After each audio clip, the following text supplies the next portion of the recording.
¿Cómo les va, gente? Bueno, espero que muy bien. Video de Siciliano en el taller.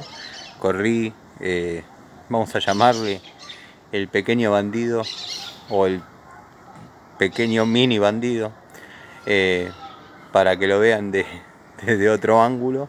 Bueno, igual necesitaba el espacio, lo corrí por otras razones, porque ahora las toros van a cambiar de lugar, pero bueno, mírenlo.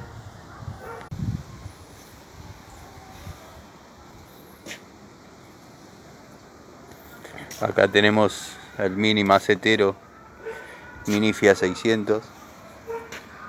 Bueno, producto de estar parado y tirado abajo de la lluvia.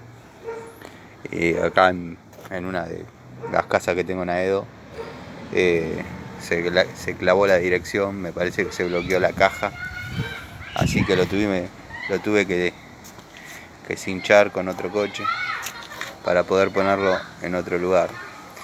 Así que bueno, muchachos, el proyecto Fitito Chiquito ya está llegando a su fin, pero no a su fin determinado, sino a su fin de destrucción total. Ya fue. Lo que por ahí, con la mitad de atrás y el motor que arranca, voy a hacer una especie de tricimoto o algo de eso. Nada.